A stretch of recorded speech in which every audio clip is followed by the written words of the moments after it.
Hi எல்லாருக்கும் இன்றைக்கி நான் சொல்ல போகிற டிஷ் பார்த்திங்கன்னா உளுந்தங்களி. உளுந்தம்பருப்பில் வந்து நமக்கு எவ்வளோ நன்மைகள் இருக்குன்னா, நம்மளோட உடல் தேகத்தை வந்து உடஞ்சி கிடக்கிற ஒரு உடல் தேகத்தை வந்து பலப்படுத்தக்கூடிய ஒரு ஒரு அதிகமான சக்தி இருக்குது உளுந்தில். நம்ம அன்றாட உணவில் வந்து உளுந்து சேர்த்துக்கிறோம், அதாவது தோசை மாவு. ஆனால் இந்த களியை செஞ்சு அதில் நல்லெண்ணெய் ஊற்றி சாப்பிட்றப்போ அதில் இன்னும் நிறைய நன்மைகள் இருக்குது. அதுவும் இந்த வெயில் காலத்தில் நல்லெண்ணெய் ஊற்றி சாப்பிடும்போது நம்ம உடலுக்கு அவ்வளோ குளிர்ச்சி தரும். எங்கள் வீட்டில் வந்து பார்த்திங்கன்னா நாங்கள் உளுந்தும் அரிசி பச்சரிசியும் சேர்த்து எப்போயுமே வெயிலில் காய போட்டு அதை வந்து பவுட்ரு பண்ணி நாங்கள் ரைஸ் மில்லில் கொடுத்து பவுட்ரு பண்ணி வச்சுக்குவோம். அது கொஞ்சம் ஈஸியாக இருக்கும். இல்லைனா நம்ம உளுந்தும் பச்சரிசியும் நைட்டே ஊற வச்சு அப்புறம் மார்னிங் வந்து அதை நம்ம மிக்சிலேயோ கிரைண்டர்லேயோ அரைச்சி நம்ம களி செஞ்சு சாப்பிட்லாம். இதில் வந்து பார்த்திங்கன்னா நாங்கள் வந்து பவுட்ரு பண்ணி வச்சுருக்கிறதுனால ஈஸியாக நமக்கு வேணுங்கிற டைமில் டக்குன்னு நாங்கள் எடுத்து செஞ்சுப்போம். எப்போயுமே நாங்கள் வந்து களி மார்னிங் பிரேக்ஃபாஸ்ட்டை தான் சாப்பிடுவோம். ஏன்னா அது கொஞ்சம் ஹெவியாக இருக்கும், ஃபில்டாக இருக்கும். ஸோ நம்ம அதை காலையில் சாப்பிட்டோன்னா ஈஸியாக நமக்கு கொஞ்சம் டைஜஸ்ட் ஆகும். ஆல்ரெடி நீங்கள் அரைச்சி வச்சுருந்த மாவாக இருந்ததுன்னா லைட்டாக வறுத்துக்கோங்க. நமக்கு எவ்வளோ களி தேவையோ அதில் பாதியை நம்ம வந்து லிக்விடாக கரைச்சி வச்சுக்கணும். அப்புறம் மிச்சத்தை வந்து தண்ணியை கொதிக்க வச்சுட்டு அதில் மிக்ஸ் பண்ணிவிட்டு அதுக்கப்புறம் வந்து நம்ம இந்த எக்ஸ்ட்ரா இருக்கிற பவுடரையும் ஆட் பண்ணிக்கணும்.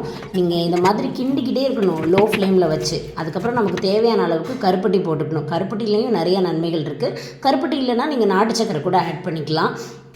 உளுந்தில் வந்து பார்த்திங்கன்னா கால்சியம், பாஸ்பரஸ், பொட்டாசியம் இந்த மாதிரி நிறையா விட்டமின்ஸ் இருக்குது. அப்புறம் உளுந்தங்களி சாப்பிட்றதுனால பார்த்திங்கன்னா முதுகுவலி, தீராத முதுகுவலி கூட நல்லா வந்து தீந்துரும்னு சொல்கிறாங்க. அப்புறம் ஆர்த்தட்டிக்ஸ், எலும்பு சம்மந்தப்பட்ட பிரச்சனை இருக்கிறவங்க வந்து கண்டிப்பாக நீங்கள் வாரத்தில் ஒரு தடவை கூட உளுந்த களியாவோ இல்லை கஞ்சியாவோ காய்ச்சி சாப்பிடுங்க. ஃபில்லிங்க்கு கடைசியில் நெய் விட்டுக்கோங்க, ரொம்ப டேஸ்ட்டாக இருக்கும்.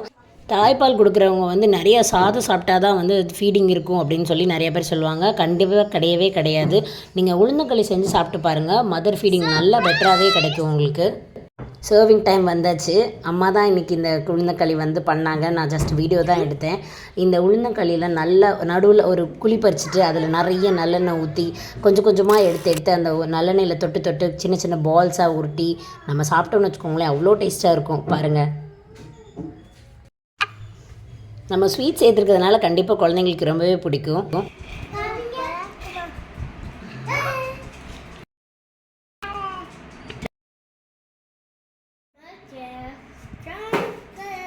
சாப்பிடுங்க, ஸ்ட்ராங்காக இருங்க. உங்கள் சேனல் சக்ஸஸ் தயவு செஞ்சு பண்ணுங்க.